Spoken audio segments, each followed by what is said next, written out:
Okay. अब जैसे अभी पिछले सेशन में मुझसे ये पूछा गया कि जो आपको आपको इस वीक के अंदर जो उसका आपका वास्ता पड़ेगा इसके साथ, आई मीन क्विज के साथ, तो क्विज कैसा होगा। देखिए, क्विज चूँकि बहुत कम वक्त के लिए होता है, हार्डली 10 मिनट्स और 15 मिनट्स, इससे ज़्यादा नहीं होगा। तो उसमें दो तरह के चीज़ें आपके सामने आ सकती हैं। मोस्टली आपके पास मल्टीपल चॉइस क्वेश्चंस होंगे, जिसमें जैसे मैंने आपसे कहा कि दो तरह के हो सकते हैं। एक में तो ये होगा, जैसे आपने मुख्तलिफ इसके बारे में पढ़ा है कि ये सिस्टम्स हैं और उनके ऊपर जो है वो मुख्तलिफ किस्म की कंडीशन लगती हैं, कंस्ट्रेंट्स लगती हैं। तो बाज़ दफ़ा कुछ कंस्ट्रेंट होलोनॉमिक होती हैं, कुछ नॉन नॉन होलोनॉमिक होती हैं। या आपके पास इसके जो है डिग्रीज ऑफ फ्रीडम के हमारे पास कॉन्सेप्ट्स हैं। तो इस तरह की चीज़ें पूछी जा सकती हैं कि भाई एक सिस्टम है, इसकी कितनी डिग्रीज ऑफ फ्रीडम है, या इसमें जो होलोनॉमिक इसमें कंस्ट्रेंट लग रही हैं होलोनॉमिक हैं या नहीं है, या अगर हैं तो कौन सी हैं, रेहोनॉमिक हैं या स्केलरोनॉमिक हैं या नॉन होलोनॉमिक कंस्ट्रेंट हैं।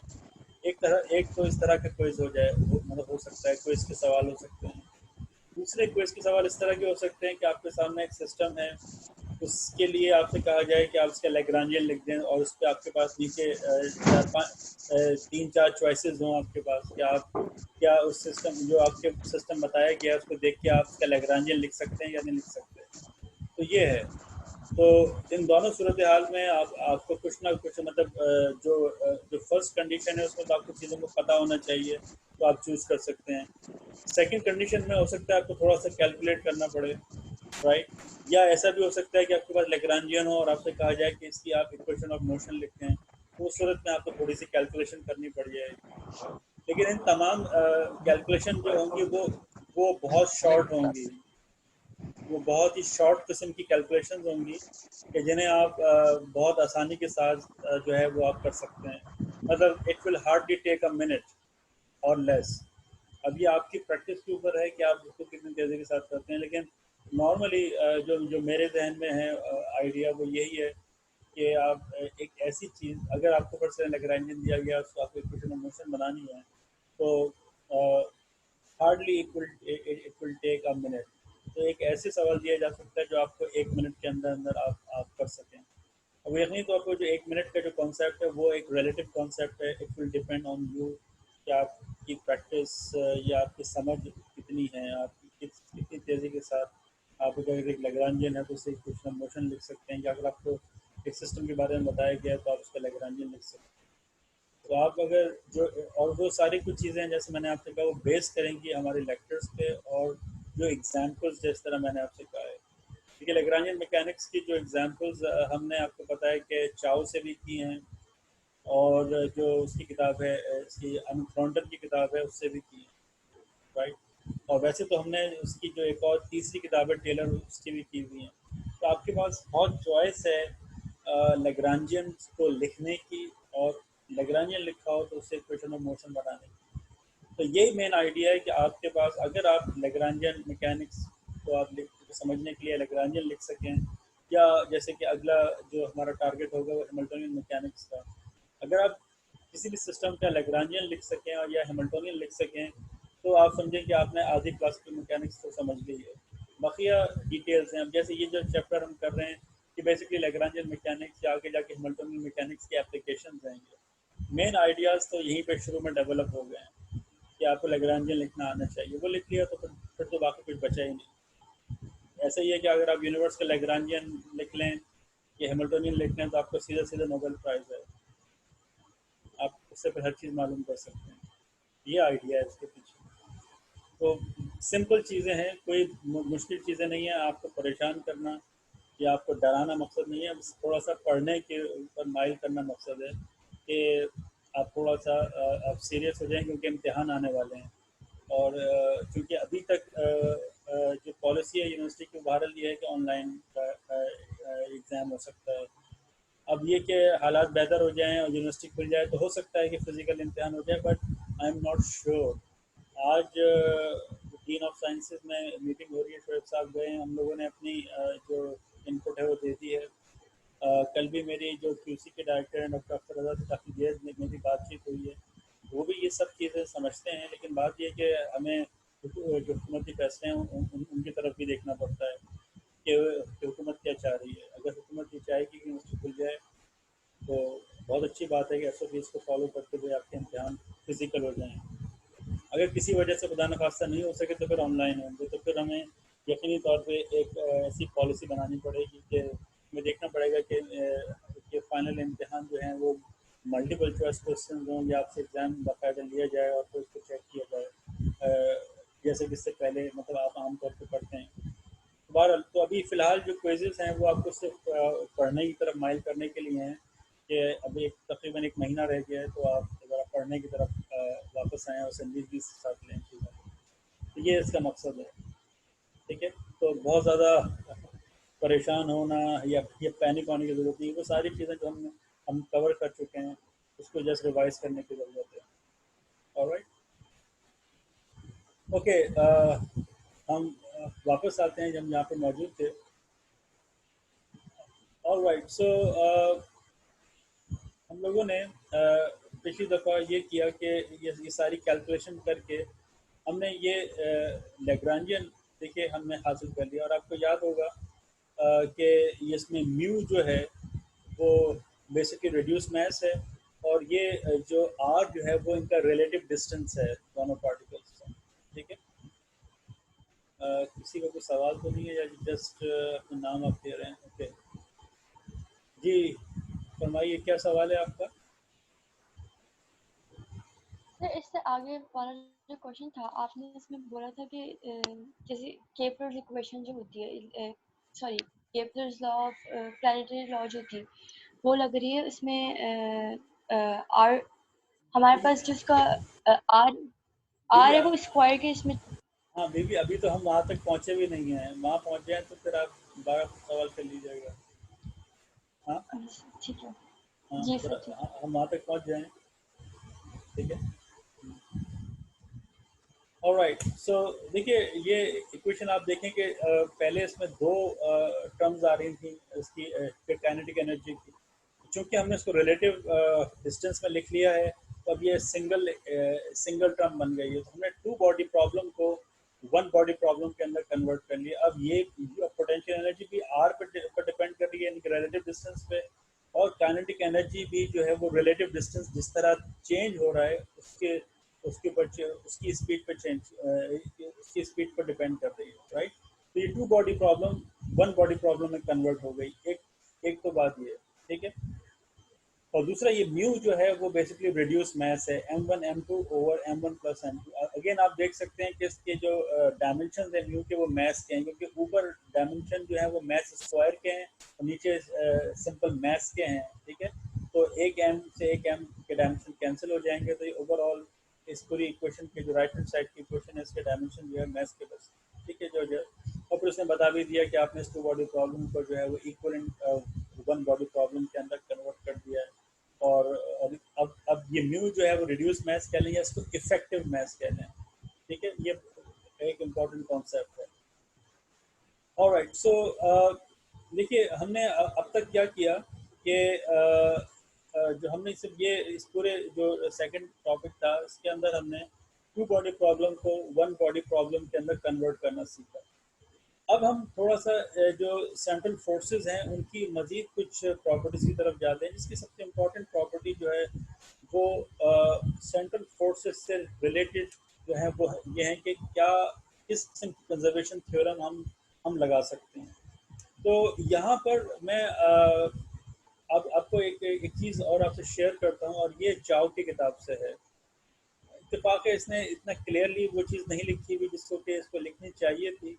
एक सेकंड रुकिएगा, मैं उसको सामने लेकर आऊँ ताकि आपको दिखाया जा सके। Wait a minute, just a moment please.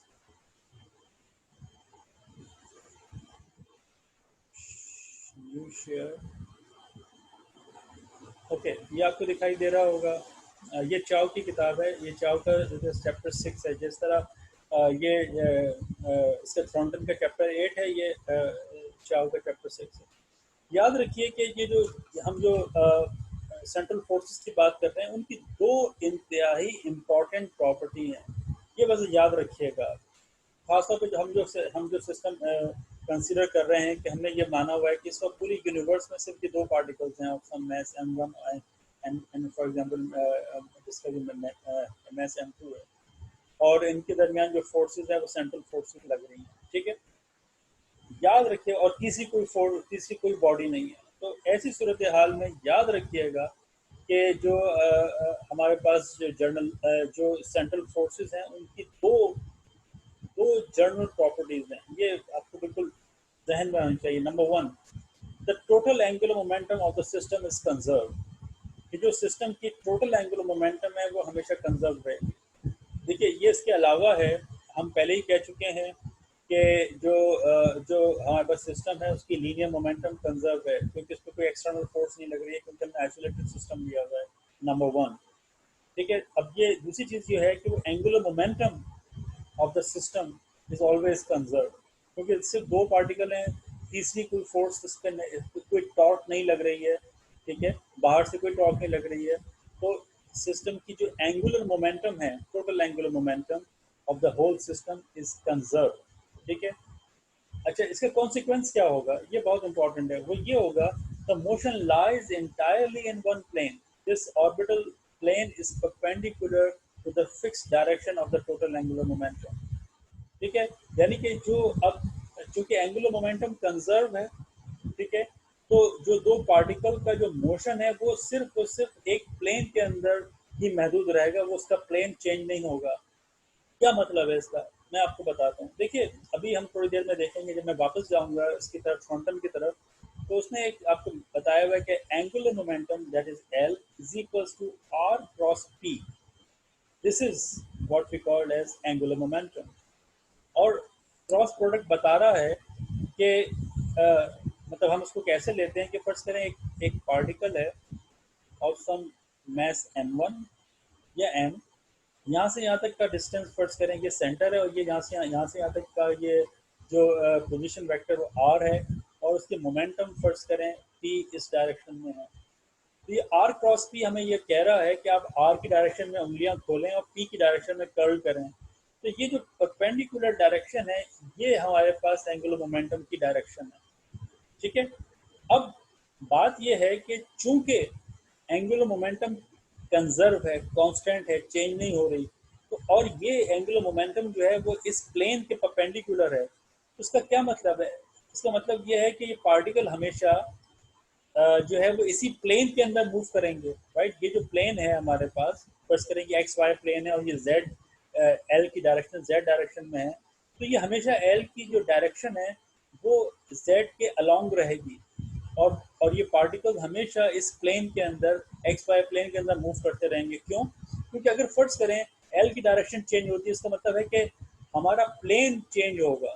अब प्लेन की जो ओरिएंटेशन है वो फर्ज करें यूँ हो जाएगी, या फर्ज करें मैं अगर इसको इस तरह चेंज कर दूं तो ये इस तरह हो जाएगी, एंड सो ऑन। अब चूंकि अब हो सकता है कि मैग्नीट्यूड बराबर रहें, लेकिन हमें मालूम है कि ये एंगुलर मोमेंटम एल जो है वो तो वेक्टर क्वांटिटी है ना। अगर मैग्नीट्यूड सेम भी रहे, अगर डायरेक्शन चेंज हो गई तो उसका मतलब है कि एल चेंज हो रहा है, उसका मतलब है कि एंगुलर मोमेंटम अब कांस्टेंट नहीं है, चेंज हो रही है, ठीक है। तो ये याद रखिएगा, ये बहुत ही इंपॉर्टेंट प्रॉपर्टी है सेंट्रल फोर्स की, के total angular momentum of the system is conserve, और उसका कॉन्सिक्वेंस ये निकलता है कि motion lies entirely in one plane, right. This orbital plane is perpendicular to the fixed direction of the total angular momentum, ठीक है।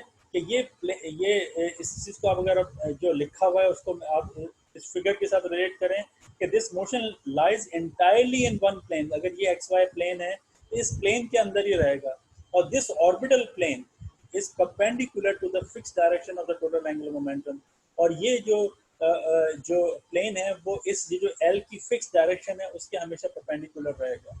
This is these are the two very important properties of the central forces, right। ये याद रखिएगा। अगर आपको ये चीज समझ में आ गई तो आपके बहुत सारे मसले हल हो जाएंगे। कभी गौर कीजिएगा कि जो जो गैलेक्सीज हैं, जो जो हाँ इतने स्टार्स होते हैं, मिलियंस और बिलियंस ऑफ स्टार्स होते हैं, इनकी मखसूस फॉर्म ही क्यों बनती है, इसके अलावा क्यों नहीं बनती, कि ट्रायंगुलर फॉर्म क्यों नहीं बन जाती या कुछ और फॉर्म क्यों नहीं बन जाती। गौर कीजिएगा, इन सब के पीछे angular momentum, conservation of angular momentum मौजूद है। गौर कीजिएगा, अगर आपको यकीन ना आए तो गूगल कीजिए और देखिएगा। Alright, so let's go back to Thornton. उसके लिए मुझे वापस जाना पड़ेगा। Okay, let's bring it up. Wait, ये आ गया वापस। शेयर। ओके, ये वापस हम आ गए।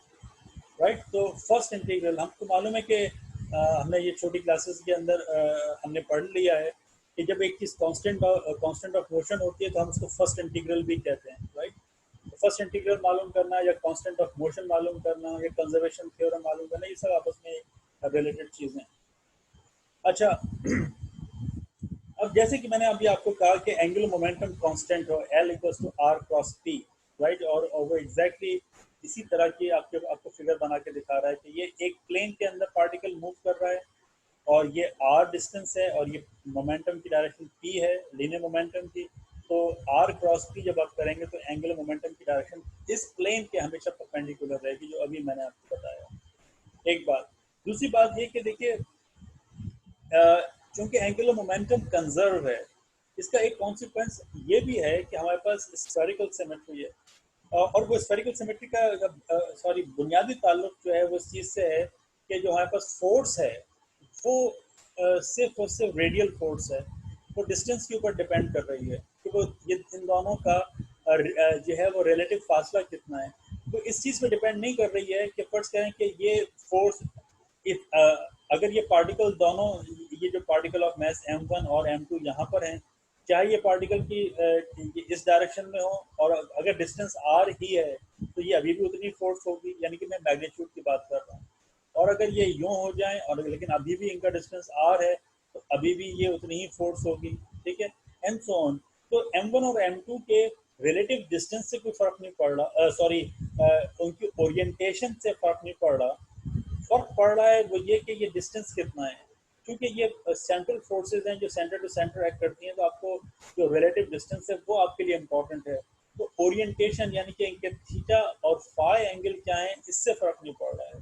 ठीक है, यानी कि अगर मैं स्फेरिकल सिमेट्री यानी स्फेरिकल कोऑर्डिनेट इस्तेमाल करूं, फर्ज करें कि ये हमारे पास रिड्यूस मैस है और यहाँ मैं एक स्फीयर सा मैं अगर अज्यूम करूं कि ये जेड डायरेक्शन है, ये एक्स डायरेक्शन और ये वाई डायरेक्शन है, ये एंगल थीटा हो गया और ये इसका प्रोजेक्शन आपने लिया, ये फाई हो गया। ठीक है, तो ये जो चीज़ डिपेंड कर रही है वो सिर्फ और सिर्फ आर पे कर रही है कि आर कितना है। आर ज़्यादा है तो फर्ज करें हमें मालूम है, हम आगे जाके देखेंगे ये स्क्वायर इनवर्स स्क्वायर लॉ होता है तो फोर्स स्क्वायर टाइम्स कम हो जाएगी, लेकिन ये इस पर डिपेंड नहीं कर रही कि थीटा और फाई की वैल्यू क्या है। ठीक है, तो इस वजह से हम ये कह रहे हैं कि इसमें स्फेरिकल सिमेट्री है।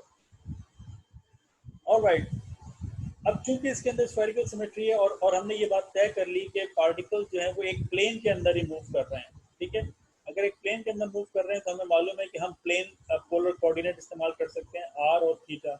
और आपको याद है जो हमने इससे पहले चाओ के अंदर एग्जांपल्स किए हैं, जो जो हमारे पास एग्जांपल 5.2 थी, उसमें हमने ऐसा लेग्रांजियन लिखा था। हमने कहा था कि particle of some mass mu है और वो डिस्टेंस आर पर है, उस पर सेंट्रल फोर्स लग रही है।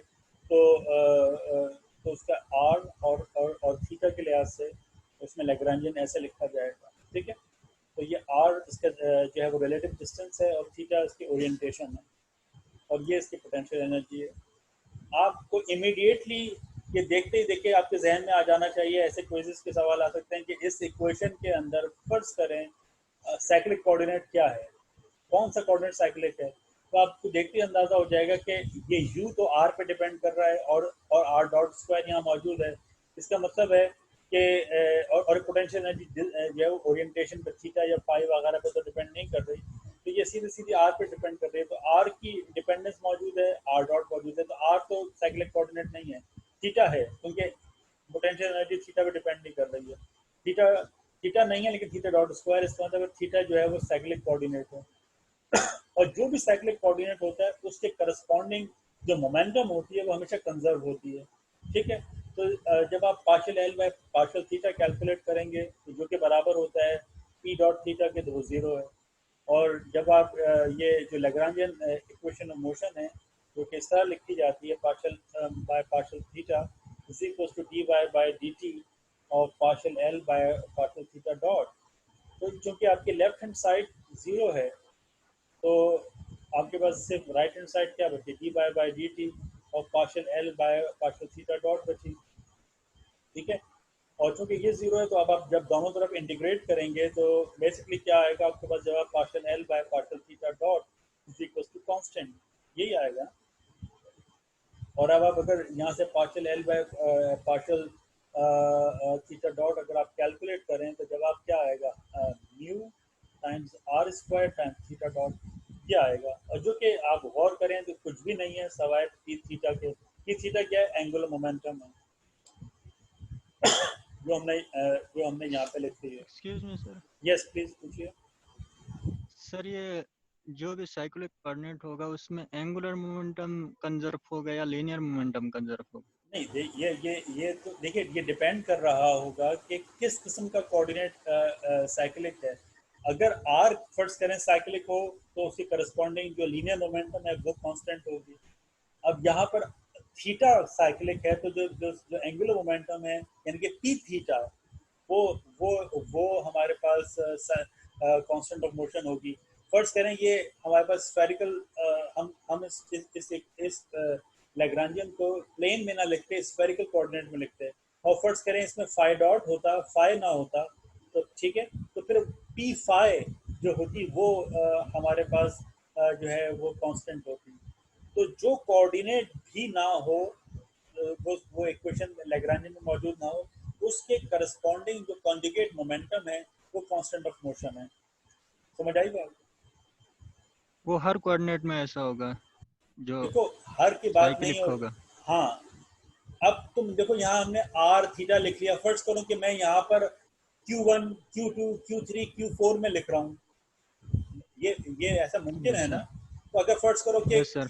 कि Q5 मौजूद नहीं है लेकिन Q5 डॉट स्क्वायर मौजूद है, इसका मतलब है कि Q5 से रिलेटेड जो एंगुलर मोमेंट, जो Q5 से रिलेटेड मोमेंटम है, मैं उसे एंगुलर मोमेंटम या लीनियर मोमेंटम नहीं कह रहा, मैं उसकी जनरलाइज मोमेंटम कह रहा हूँ। Q5 यस से सर। रिलेटेड जो जनरलाइज मोमेंटम है वो हमारे पास कांस्टेंट ऑफ मोशन होगी। जो कोऑर्डिनेट भी लैग्रांजियन में मौजूद नहीं होगा, उसकी वो काइनेटिक एनर्जी कंजर्व टर्म, होगा। वो काइनेटिक एनर्जी टर्म मौजूद होगी, तो वो कोऑर्डिनेट से रिलेटेड मोमेंटम कंजर्व होगी। ये उसूल है जो मैं क्लासिकल मैकेनिक्स बताता सही है सर, अब समझ हूँ, में आ गया। ठीक है गुड। Okay sir. तो अब हमने क्या किया कि इस पूरी चीज़ को स्मॉल एल यानी कि हमने कह दिया कि ये एंगुलर मोमेंटम है और भी कांस्टेंट है।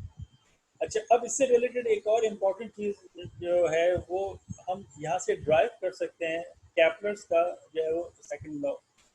फर्ज करें कि ये पार्टिकल फर्ज करें यहाँ पे था, और ये हम एंगुलर मोशन की बात कर रहे हैं, राइट, और ये प्लानिटरी मोशन से रिलेटेड चीज़ है।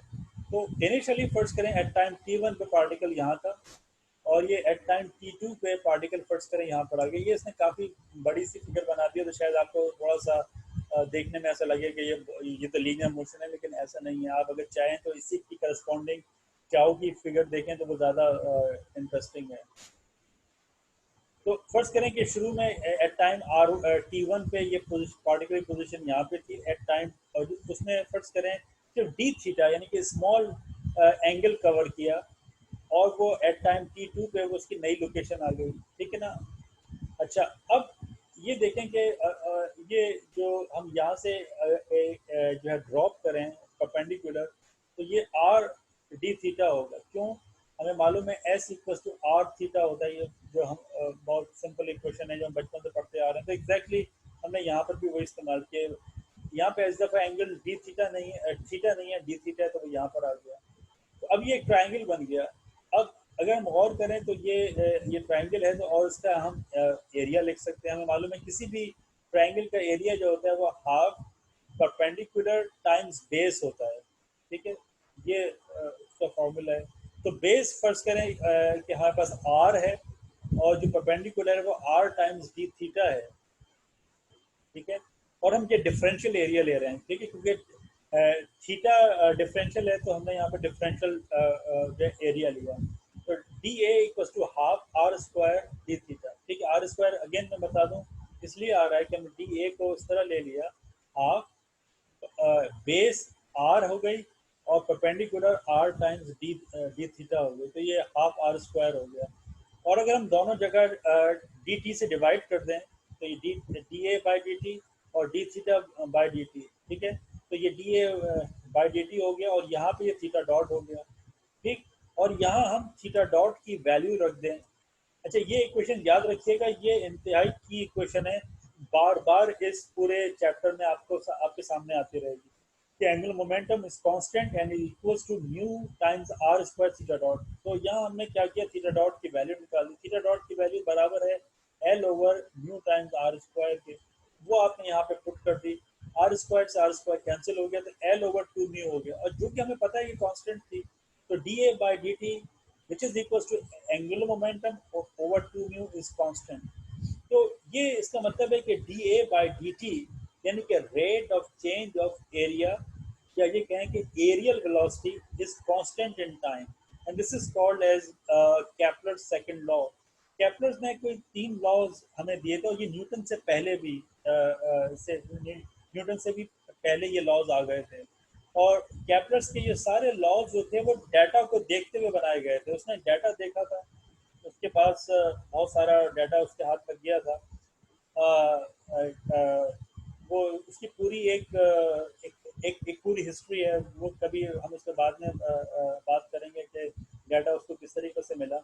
उस डाटा को देखते हुए उसने अपने लॉज बनाए। तो एक चीज़ जो उसने और ऑब्जर्व की थी कि जो प्लैनेट्स फर्ज करें सूरज के गिर्द मूव कर रहे हैं, तो मूव करते वक्त वो इस तरह के फर्ज करें कि ट्राइंगल से जो है वो बन रहे होते हैं। यानी कि अगर यहाँ पे फर्ज करें हम सूरज को ले लें, सन को, और ये फर्ज करें अर्थ है या कोई और प्लेनेट है, तो वो इस तरीके से फर्ज करें कि रोटेट कर रहा है, राइट। ये यहाँ पे ये पूरा इस तरीके से जो जो जो हमें रोटेट कर रहा है, तो हम ये अज्यूम कर सकते हैं कि यहाँ इस तरीके से एक तरह से एरियाज जनरेट हो रहे हैं। और वो जो rate of change of area है किसी भी ऑर्बिटल मोशन में जो हम यहाँ पे ऑब्जर्व करते हैं, वो हमेशा कांस्टेंट है, राइट।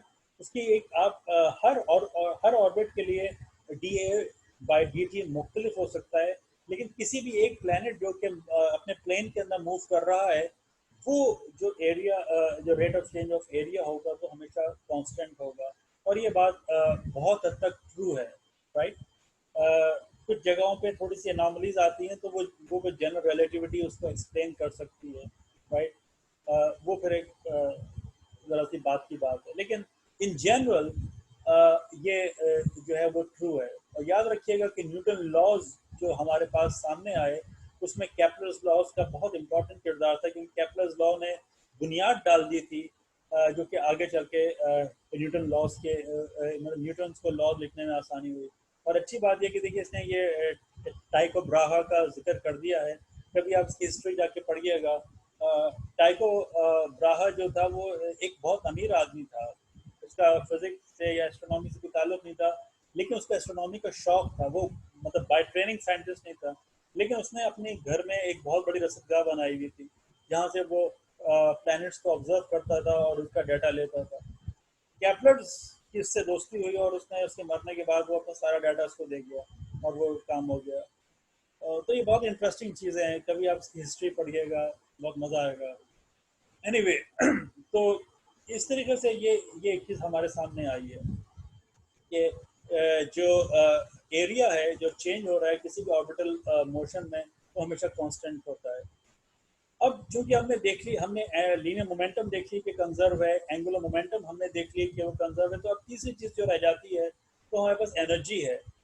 और अब तो जैसे मैं पहले बता चुका था कि चूंकि ये पोटेंशियल एनर्जी जो है वो सिर्फ और सिर्फ डिस्टेंस के ऊपर डिपेंड कर रही है और किसी चीज़ पर डिपेंड नहीं कर रही, तो मोस्ट लाइकली कि जो उसके टी प्लस यू यानी कि हैमिल्टोनियन है, वो इसकी टोटल एनर्जी के बराबर भी हो।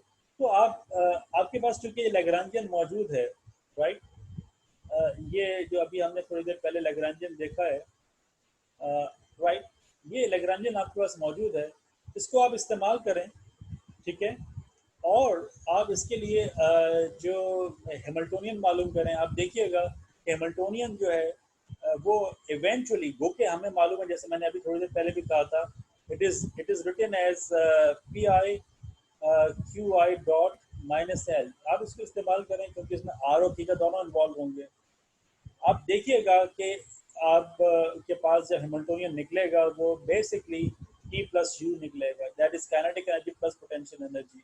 Interestingly that will show that कि total energy is basically Hamiltonian, यही बराबर है, और वो ऐसे लिखी जा सकती है, and that is conserved constant in time. So E is equals to half mu r dot square plus r square theta dot square plus potential energy, ठीक है।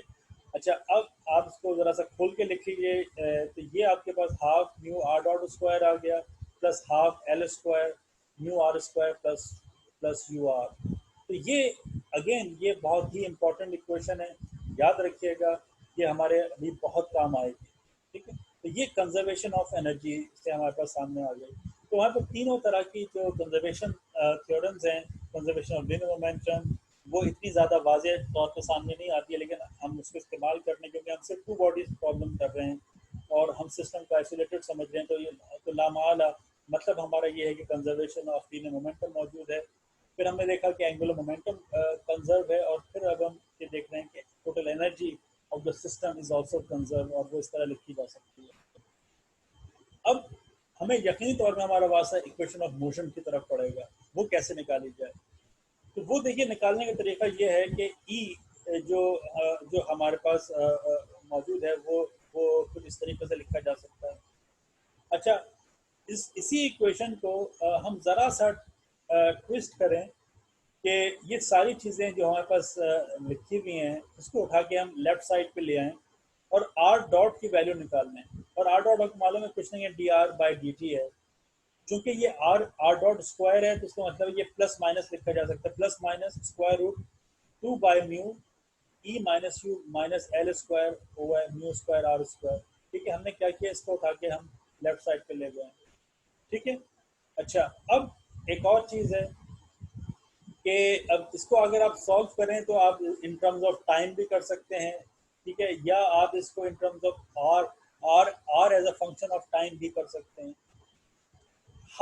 जब हम इक्वेशन ऑफ मोशन की बात कर रहे हैं यहाँ पे, या जो हम अभी ऑर्बिटल मोशन स्टडी करना चाहेंगे, तो बुनियादी तौर पे हम ये चाहेंगे कि हम किसी भी प्लैनेट का जो ऑर्बिटल मोशन हम स्टडी करें तो इन टर्म्स ऑफ आर और थीटा करें। उसको करने के लिए हमें ज़रा सा इस इक्वेशन को मज़ीद जो है वो हमें ज़रा सा जिम्नास्टिक करनी पड़ेगी। और वो इस तरह के, देखिए हमने क्या किया कि डी थीटा डिफाइन किया कि D theta is equal to D theta over D T और and D T over D R, and D R times, और यहाँ पे डी आर से मल्टीप्लाई कर लिया, तो ये D theta over D T theta dot हो गया। अच्छा, D T over D are R dot हो गया और टाइम्स आर। तो अब आप अगर गौर करें तो ये सिर्फ हमने क्या किया है, सिर्फ डी थीटा को लिखने का एक तरीका है। अभी भी देखें, डी टी से कैंसिल हो जाएगा, डी आर से कैंसिल हो जाएगा, तो आपके पास ये बचेगा, डी थीटा बचेगा। तो ये डी थीटा को लिखने का एक और तरीका हो गया कि D theta is equal to theta dot over R dot times R. इसका फ़ायदा क्या हुआ? तो फ़ायदा ये हुआ कि यहाँ पर हम थीटा डॉट की वैल्यू इस्तेमाल करेंगे। जैसे मैंने कहा कि इक्वेशन बार बार आपके सामने आती रहेगी। Theta dot is equal to L over mu R square, ठीक है। ये आर डॉट हम कहाँ से इस्तेमाल करेंगे, ये वाला आर डॉट, ये हमने यहाँ पे इस्तेमाल किया, ठीक है। और फिर हम क्या करेंगे, थीटा को इन terms of D R calculate कर लेंगे, और वो यहाँ से आ गया। हमने थीटा डॉट को यहाँ पे लिख लिया, एल ओवर आर स्क्वायर हो गया, ठीक है, समझ गए।